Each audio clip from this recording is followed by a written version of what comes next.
YouTube land. This is the hillbilly philosopher, stung by the gadfly. Y'all been doing alright? It's getting worse. Trumponomics sitting in. I want to talk to y'all and educate y'all a little bit. My purpose here is to try to give y'all a liberal education as much as possible. I'm trying to reach young people, but young people got their head up their hind ends and don't want to listen. Think they know it all, which they don't. You know, not everybody's born with a silver spoon in their mouth. Not everybody's born into a good family. I myself wasn't born into a good family. I'll give you a little backlog of myself. I was born, my father didn't claim me, and I was basically raised by my mother. And she died of cancer when I was in my 20s. And then my stepfather took my land that she left me, his little dab, and put me out. And I so happened lost my job at the same time, became homeless in my early 20s. Well, I survived. Other people are surviving, living check to check. It's not getting any better, you know. I'm trying to holler out there and educate y'all for a reason, you know. I've just reached over 500 followers, and I want to thank y'all for giving me the mic, to give me a voice. And I'm going to take care, and I'm going to use this for the greater good, as Machiavelli would say. Everybody needs to read Machiavelli the Prince. You'll understand where that comes from. I want to talk about something that everybody's demonized and called the devil for probably over 100 years now. And why? Well, he was a philosopher, knowledgeable man. His name was Karl Marx. Yeah, I said it, Karl Marx. You know, they've demonized him and, you know, called him Satan. And why? Well, he just explains things so people can understand it.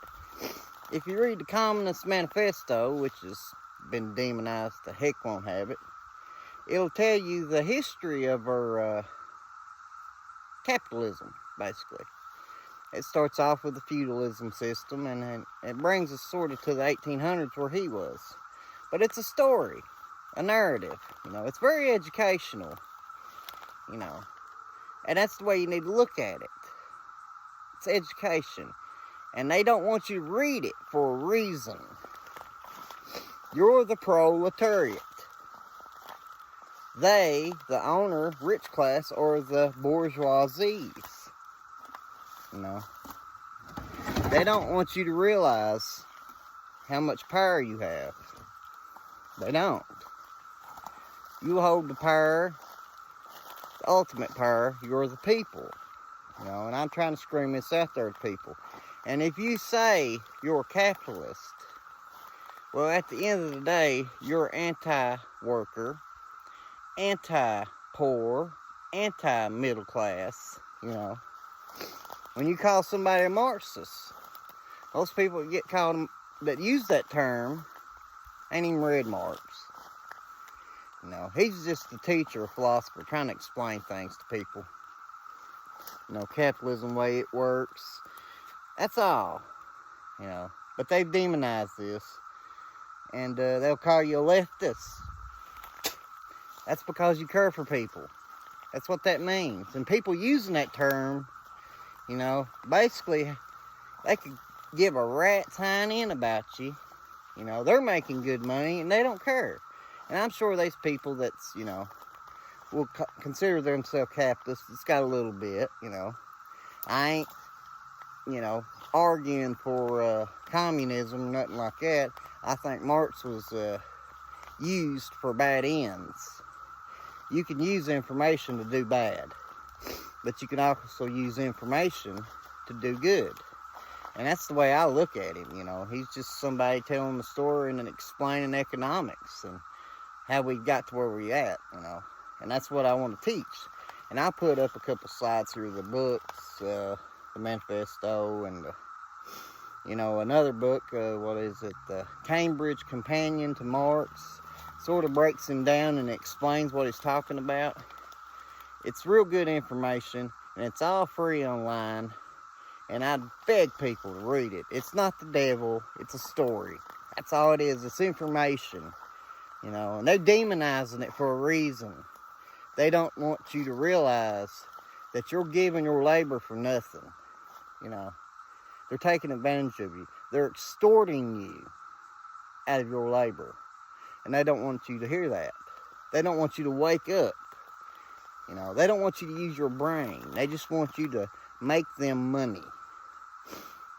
And that ain't enough for them. Now they want to take your health care and do all sort of awful things and call it in the name of God, which it's not.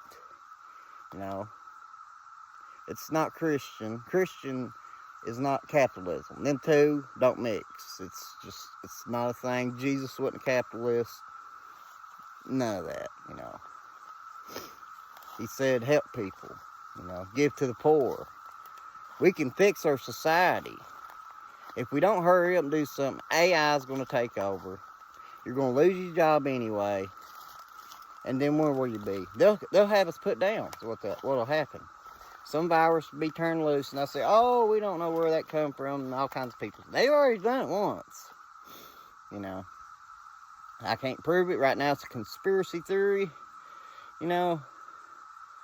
But it makes you think. I ain't a conspiracy theorist by no means. You know, but hey, AI's coming for a reason. They're investing in it for a reason, you know. And when they don't need you no more, it's too late. Right now, we've still got a chance to voice our opinion, to put in people in Congress, in our local governments, in the school board, fix this problem. But it takes us working together. It takes us getting educated, you know, and reading. Karl Marx is not the devil. He's just a philosopher. It's ignorance to say he is the devil. You ain't read his stuff, you know. What are you talking about? You're regurgitating what these politicians and these capitalists, meaning people that don't care for people suffering. That's capitalists. You know. I know it's going to be rough to hear. You know, but at the end of the day, if you care for people, love people, and see everybody do good in the proletariat, you know, then you're not a capitalist. You're a humanist. And that's what we should be. Thank you.